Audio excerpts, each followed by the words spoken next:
Eu ia fazer um ensaio desse vídeo, né? Pra saber se o som tava bom, se não estaria. Mas, pô, ficou tão maneiro, então vai ser o final. Vídeo, né? Agora fazer uma breve homenagem singela pra Nina Simone, né?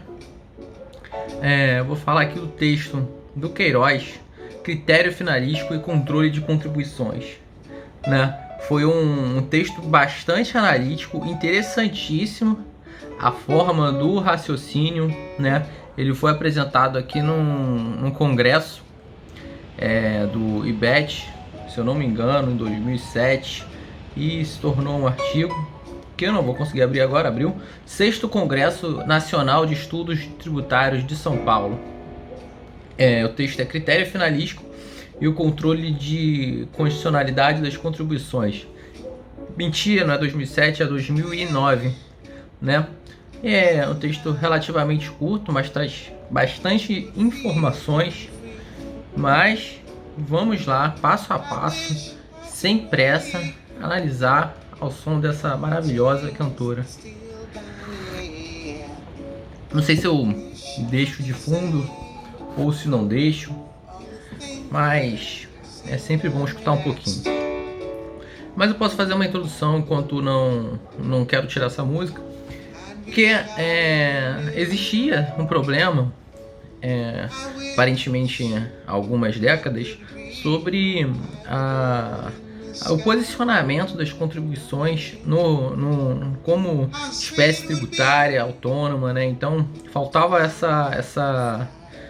uma teoria que legitimasse realmente, que não fosse uma teoria meramente topográfica, não fosse uma teoria que a contribuição está situada ali no capítulo lá da seção, no título 1, sei lá, de tributação orçamento, e por isso que é um tributo, né? É uma justificativa aparentemente fraca, lógico que contribui, mas de qualquer forma é interessante fazer uma teoria sólida e traçar aqui um dos objetivos principais desse artigo vai ser traçar uma norma, né, para podermos identificar uma contribuição, né, em face a um imposto, a um tributo, a um imposto, a uma taxa, a uma contribuição especial.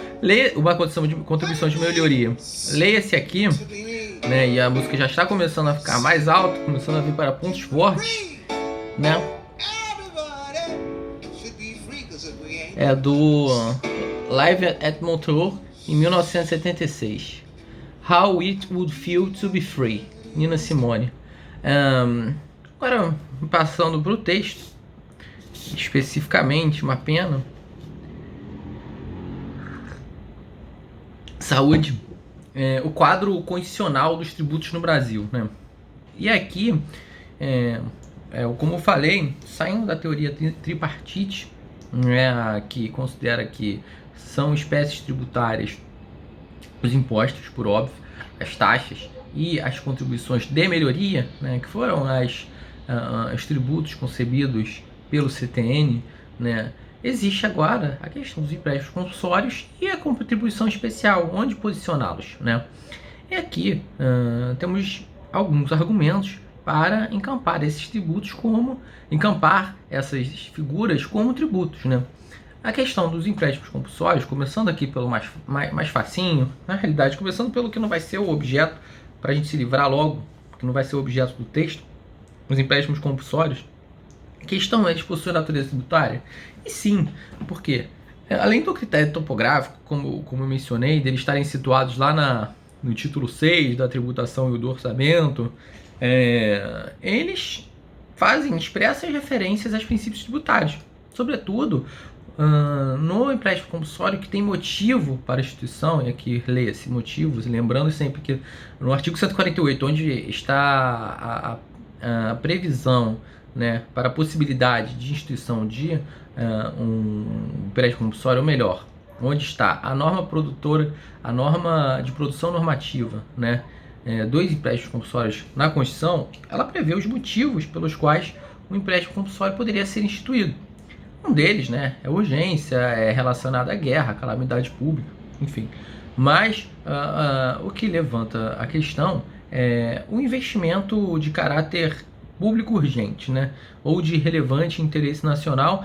E aqui ele coloca como observância obrigatória o artigo 153b. O que é isso? É o princípio da anterioridade. Então, uma vez que os critérios, os empréstimos compulsórios, eles fazem referência a esse critério, eles sim possuem uma natureza de tributo e são considerados sim tributos, né? O que aumenta a argumentação de que empréstimos compulsórios são tributos, ainda que tenha aquele caráter restituível. E as contribuições, por que elas possuem a natureza tributária? Além do critério topográfico, estão situadas no mesmo título 6 da tributação do orçamento, o capítulo 1 do sistema tributário nacional, que é um argumento fraco, né? As contribuições também, elas têm que observar algumas normas tributárias. Por exemplo, o artigo 149, que é o dispositivo constitucional onde prevê as espécies, as subespécies das contribuições, né, sociais, as CIDs, as contribuições de interesse das categorias profissionais, né, elas terão que observar algumas questões atinentes a tributos. Por exemplo, o 146.3, que fala sobre competências de norma complementar para instituir normas gerais, né? Também os artigos 150, 1 e 3, que vão prever princípios em contexto aqui, legalidade, anterioridade, retroatividade, anterioridade no desimal. Então, uma vez que as contribuições elas têm que respeitar tanto as normas gerais de lei tributária serem instituídas por lei complementar, elas também têm que respeitar alguns princípios atinentes à matéria tributária. E aqui também é aplicável a COSIP, que foi instituída depois, Contribuição sobre Iluminação Pública, né? Eu falei aqui do 149, mas o 149A veio por um lobby municipalista, mas ele entra aqui como uma espécie tributária. Mas como é que era o entendimento antes da Constituição? Porque parcela da doutrina, ela acreditava que as contribuições teriam perdido a sua natureza tributária em razão de uma mudança na realidade constitucional. O que aconteceu?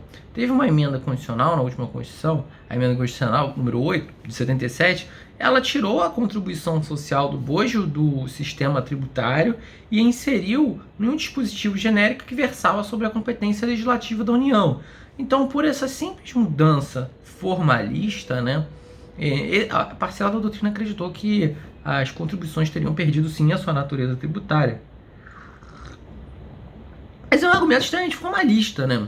E como rebatendo, né, a doutrina entende que não é suficiente para tirar das contribuições sua ontologia, né, tributária. E aí, com o entendimento pós-Constituição, isso meio que pacificou, né? Porque as contribuições possuem sim a natureza tributária, independentemente de onde elas estão situadas, né? E, além disso, dá para fazer um entendimento construído a partir de uma interpretação sistemática da Constituição, a partir de uma concepção, de uma acepção do tributo, do conceito de tributo. O Queiroz ele vai colocar aqui um conceito de tributo como um dever de contribuir financeiramente com o Estado, de modo que esse Estado ele tenha as condições necessárias, os meios que ele possa, a partir dos recursos arrecadados, para atingir alguns fins que ele se destina, né? Então, perceba que é uma disposição, um conceito bem construído de tributo, uma vez que é realmente isso. O Estado precisa de tributo para cumprir com seus fins, né? Mas ele vai ter que respeitar alguns critérios, alguns princípios, e que ele destaca a capacidade contributiva, a solidariedade, enfim, a igualdade, um mínimo existencial também, porque o tributo ele não pode ter efeitos com fisco. E aqui, como um princípio balizador de tudo que a gente tem hoje em dia, a dignidade da pessoa humana. Essa definição aqui, que o tributo é utilizado para atingir os fins pretendidos pelos Estados, almejados pelos Estados, ela se mostra também compatível com a disposição prevista no terceiro lá, artigo 3º do CTN, que o tributo é toda prestação pecuniária ou em moeda cujo valor nela possa exprimir, que não constitua sanção de ato ilícito, né? aquela decoreba lá da tia Maria Cotinha que todo mundo já escutou um dia na vida. Ou que se não escutou, pelo menos dá uma lida aí para dar moral pro amigo. Então, tanto pela definição constitucional, que é essa acepção pelo Queiroz que ele deu, tanto pela definição da lei complementar do TTN, do tributo, então a gente pode entender que as contribuições elas estão sim compreendidas na turminha, na panela de espécies tributárias, né? Ele vai fazer também, traçar algumas breves considerações sobre as teorias específicas das espécies tributárias, né? E que a gente vai ter as três correntes, basicamente. A tripartite, a quadripartite e a pentapartite. Ou a quinquepartite, que eu acho que ele coloca de quinquepartite. Ele bota quinquepartite. Mas apesar de eles serem mutuamente excludentes, as teorias, lógico, a teoria tripartite ela não vai admitir cinco espécies tributárias, como a teoria quinquepartite admite, ou seja, elas não são complementares, né? Elas concordam que tanto impostos, tanto taxas, tanto contribuições de melhoria, tanto empréstimos compulsórios, tanto contribuições especiais, elas apresentam uma natureza tributária, né? E o que a teoria tripartite ela vai dizer? E aqui é interessante perceber bem a questão de como o professor ele vai caracterizar cada norma de cada espécie dessa teoria tripartite, ou seja, norma de imposto, norma de taxa e norma de contribuição especial. Então atente para perceber as características do antecedente e do consequente que essa teoria vai informar. Porque para cada espécie vai haver um vínculo jurídico diferente entre o antecedente e o consequente. Por exemplo, do imposto, a norma do imposto. Um antecedente, segundo o professor, vai descrever uma conduta, um fato conduta lícito realizado aqui por um ou mais sujeitos de direito. Lembra que a gente pode ver a solidariedade, né? Que vão caracterizar um fato revelador de uma riqueza pessoal em determinado momento e espaço de tempo.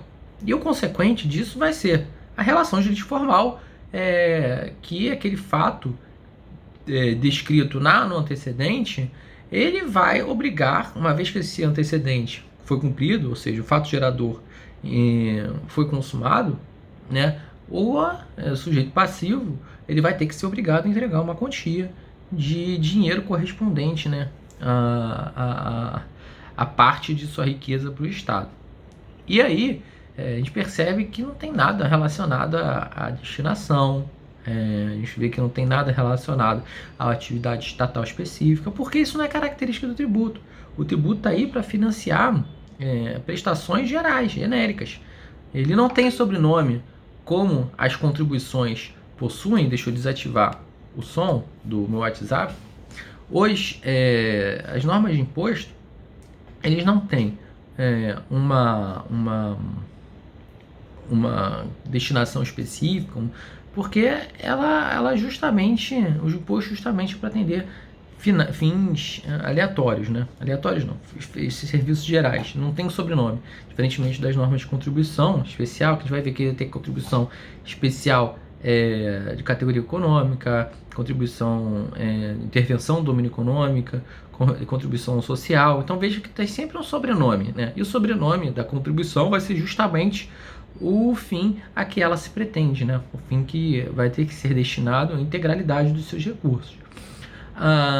Continuando, a norma de taxa, eu prefiro dividir aqui para melhor entendimento em dois, né? Mas talvez eu fale de uma vez só. A taxa de serviço e a taxa de polícia, né?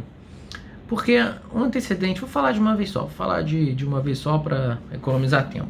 O antecedente da norma de taxa, seja ela de serviço ou seja ela de taxa de polícia, que eu vou diferenciar na hora certa, ela vai descrever também um fato de conduta ilícito, né? O que tem que acontecer, qual a hipótese material, né, de incidência, e que é realizado por dois sujeitos de direitos. A gente percebe que o imposto é realizado por pelo menos um. Agora a taxa, justamente porque envolve tanto a manifestação da utilização ou do serviço, ou simplesmente por ter colocado à disposição o seu serviço, né, por ter se beneficiado dessa prestação potencial ou por ter se beneficiado da efetiva prestação do serviço público, e aqui na taxa de serviço, ou em relação à taxa de polícia, ter se beneficiado, né, do poder de polícia, da fiscalização, né, e o outro em relação ao sujeito ativo, no caso, o sujeito ativo vai ter que oferecer o serviço, no caso, ou colocar à disposição, né? E a taxa de polícia é realmente a efetivação desse poder de polícia, né? Com a fiscalização. Então, o antecedente envolve sempre dois sujeitos: o passivo que recebe e o ativo que presta o serviço, né? Que presta o serviço ou que exerce poder de polícia em certo espaço, certo tempo. E o consequente vai ser a mesma coisa. Vai prescrever uma relação jurídica formal em que quem vai se beneficiar com o serviço público ou com o poder de polícia, né? Ou, na realidade, que se ele suscitar o poder de polícia, ele vai estar obrigado a entregar uma quantia e agora não é da manifestação de riqueza, vai ser parte, a base de cálculo aqui vai mudar. A gente percebe que vai haver uma entrega de parte do custo total do serviço público, né? Ou de parte do custo total do exercício de poder de polícia, e a gente já começa a visualizar algumas distinções do imposto. Quais sejam? A gente percebe que agora são dois sujeitos, não é mais um, e existe também a mudança aqui da base de incidência. Porque enquanto um vai ter que, no caso da norma de imposto, o que ele vai ter que entregar vai ser parte de sua riqueza, no que tange a taxa de serviço ou a taxa de polícia, vai ter que entregar não parte de sua riqueza, mas sim parte do efetivo custo do poder de polícia ou do serviço. Aqui a contribuição de melhoria também, norma de contribuição de melhoria, ela vai envolver uma dupla sujeição, né? Tanto o sujeito ativo e o sujeito passivo. O sujeito ativo vai ser aquele que realiza a obra pública. Então, vamos lá.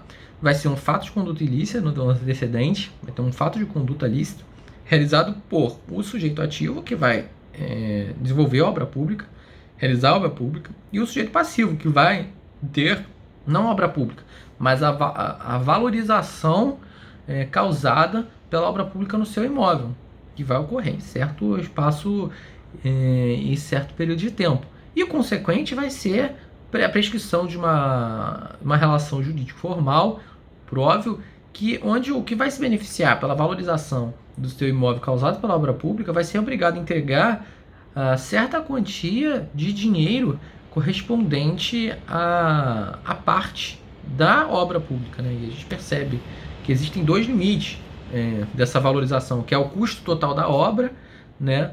Ou o valor da valorização, né? A gente vai ter essas duas possibilidades de base de cálculo da contribuição de melhoria. Então, para a teoria tripartite, a gente percebe essas características. Mas e aí? E aí? Como é que ela concorre com contribuição especial e com empréstimo compulsório, né? Nesse caso, para a teoria tripartite, quando institui empréstimo compulsório ou quando institui uma contribuição especial, uma vez que não são espécies autônomas de tributos, o que aconteceria é que a contribuição especial ou empréstimo compulsório, elas adotariam características próprias dessas três espécies. Normalmente seria um imposto, né? Então a gente percebe que a teoria tripartite ela não trata empréstimo compulsório e contribuição especial como algo autônomo e dá a elas, né, a receita de antecedente e consequente das hipóteses das normas e das espécies tributárias já existentes. Então, o segundo professor Paulo de Barros, ele vai falar que os empréstimos compulsórios vão poder ser revestidos de qualquer uma das formas das normas, tanto de imposto, taxa ou serviço. Para reconhecer como imposto, taxa ou contribuição de melhoria, né, a gente vai ter que aplicar um critério condicional que vai ser representado pelo binômio hipótese de incidência e incidência de base de cálculo, para a gente verificar qual que é a sua espécie, se é um empréstimo compulsório com natureza de contribuições de melhoria, de taxa ou de imposto. E para as contribuições especiais, a conclusão vai ser mesmo, mas só que em relação às contribuições, ele vai excetuar apenas que não vão ter natureza de contribuições de melhoria. As contribuições, elas vão admitir feições ou de impostos ou de taxas. Segundo o professor Sacha Calmon, ele vai falar que o empréstimo compulsório seria um imposto restituível, né? E aqui, quando a gente lê essa expressão, às vezes passa batido, mas o que ele quis dizer é que é um imposto, teria a natureza de imposto, né? Só que seria restituível. E para a contribuição especial, seriam impostos de destinação especial ou impostos afetados a finalidades específicas. Então percebam que o professor Sacha Calmon, ele admite que tanto empréstimo compulsório e contribuição são impostos. Bom, a teoria tripartite foi isso. Em relação à teoria quadripartite, vai admitir que empréstimos compulsórios também são uma espécie autônoma de tributária. E a quinquepartite, que é de nosso interesse, pelo menos do meu, não sei do seu, imagino que não seja. Aí sim trata as contribuições especiais como uma espécie tributária autônoma. E aí o professor, ele em determinado momento, vai apresentar uma proposta de uma norma de contribuição especial. E aqui faz rapidinho necessário lembrar uma distinção que ele faz entre norma de conduta ou de comportamento e norma de produção normativa. A norma de conduta ou comportamento, ela vai regular o modo pela qual se deve comportar perante uma outra pessoa, e a norma de produção normativa vai informar o modo de produção ou de extinção de outras normas. Ou seja, enquanto a norma de conduta, para ela precisar ser válida, ela vai ter que respeitar as condições prescritas pela norma de produção normativa, né, que vai ter alguns requisitos estabelecidos. Então, a proposta dele vai se referir a uma norma de conduta ou de comportamento, que vai ser a norma de contribuição especial, né? Não vou relembrar a questão de norma de produção normativa e norma de conduta, porque isso já foi visto em algum vídeo daí sobre sujeição passiva, e passar logo para a forma como ele admite o tratamento da Constituição da contribuição especial na Constituição. Ele vai relatar aqui que são 5 as subespécies de contribuição, são 4: a contribuição social, a contribuição de categorias profissionais ou econômicas, as contribuições de intervenção no domínio econômico e as contribuições de custeio de serviços de iluminação pública. No entanto, a natureza dessas contribuições, ela já foi objeto de crítica, como a gente já viu, e aí isso torna ainda mais relevante em determinar se, de acordo com a teoria tripartite, se as contribuições são meros impostos com destinação constitucional específica, ou se, a partir da teoria tripartite, as contribuições são espécies autônomas, distinguindo-se das demais e dos impostos, principalmente, por se destinarem a uma finalidade constitucional específica. Uma crítica à teoria quinquepartite, bastante consistente, né, que a teoria tripartite vai argumentar por que não merece um tratamento constitucional específico para a contribuição especial.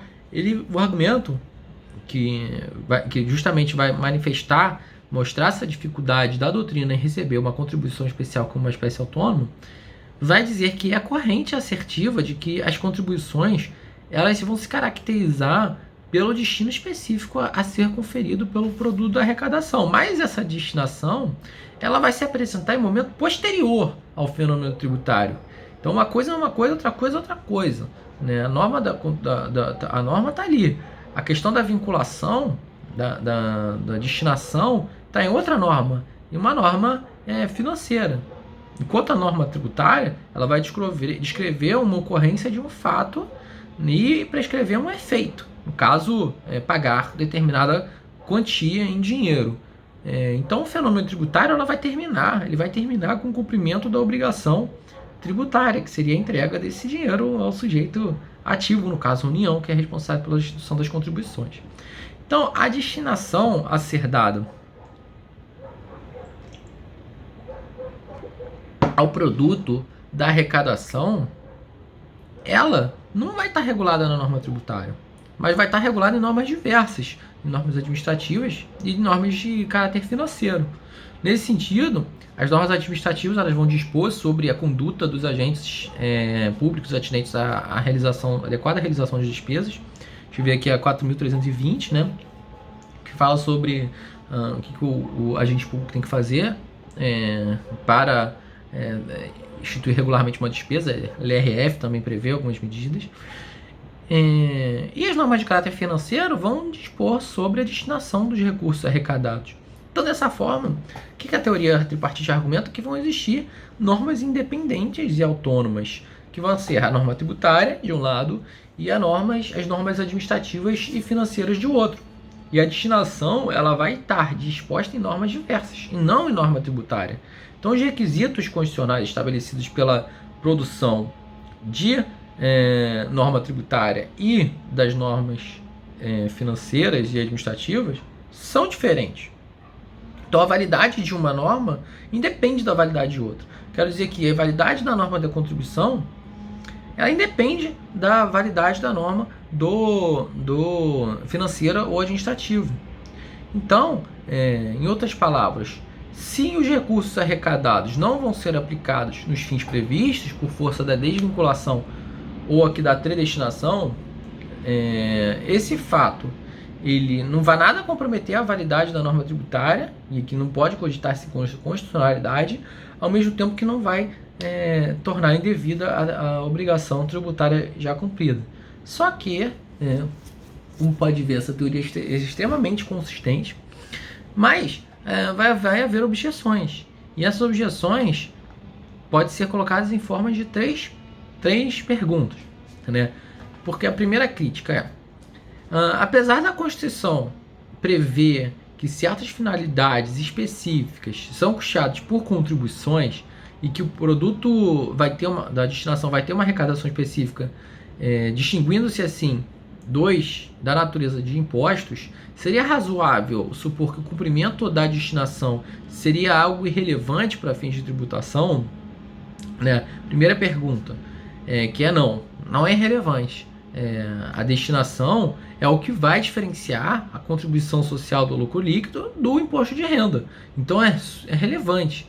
Não é porque está em outra norma que pode, de certa forma, não afeta a norma financeira, não afeta a norma tributária. Pelo contrário, afeta sim, porque uma vez que é inerente e vai ser parte da norma que o professor vai propor, a questão da destinação.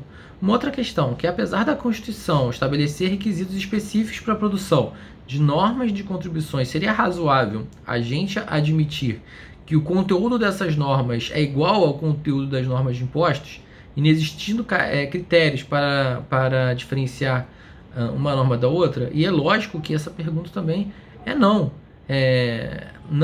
é igual ao conteúdo. As contribuições, elas são sim diferentes, elas são espécies autônomas. Isso aí, uma análise empírica vai perceber que a norma, novamente, do imposto de renda, ela difere sim da norma de contribuição social do lucro líquido. E uma última crítica, ela vai falar sobre se não há critério para diferenciar a norma de imposto e uma norma de contribuição, seria razoável conceber que não há como cumprir a determinação da Constituição de que o produto da arrecadação está vinculado ao custeio a uma finalidade específica e de que, em regra, é vedado vincular o produto de arrecadação a órgão imposto, de imposto, a órgão, fundo ou a despesa. E aqui também não, né? Existe sim critério que também não vai dizer respeito a essa característica do 67 lá, número 67, inciso 4 do das normas de finanças públicas, de que é vedado destinar imposto a fundo órgão. A gente vai ver que isso não se aplica à Constituição. Então, portanto, mais uma forma de diferenciar. A contribuição, ela justamente, a ideia dela é ser vinculada, e não ser desvinculada. Então, não se aplica nesse caso. Se a gente considerasse que o imposto seria uma contribuição, esse dispositivo se aplicaria à contribuição. E a gente poderia desvincular a contribuição para fundo, que apresenta lá, essa é uma regra geral, mas que apresenta, sei lá, 300 exceções. Seria razoável destinar a contribuição para o Fundo Nacional de Educação ou para administrações de saúde, coisas de saúde? Não. Né? A não ser que isso esteja previsto na própria contribuição, que é a finalidade dela. Então ele vai propor aqui uma norma de contribuição especial que vai corroborar para esses nãos. Mas como o vídeo já está com 30 minutos, eu vou fazer uma pausa